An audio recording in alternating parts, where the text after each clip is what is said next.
महालक्ष्मी नाव होतं तिचं।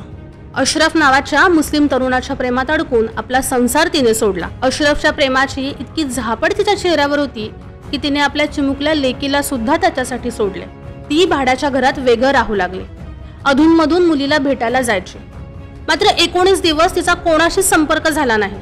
खोलीतून दुर्गंधी येऊ लागली म्हणून शेजाऱ्यांनी पोलिसांना बोलावले आणि घराचा दरवाजा उघडताच एक भयान वास्तव समोर आले। घरात रक्ताचे डाग होते।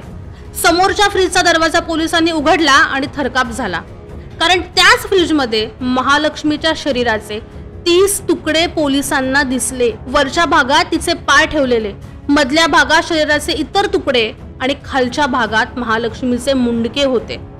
हा प्रकार पाहून धक्का बसला आणि मुंबईतील श्रद्धाची केस आठवली। त्या प्रकरणात सुद्धा श्रद्धाच्या मुस्लिम प्रियकराने तिच्या शरीराचे तुकडे करून फ्रीज मध्ये ठेवले होते।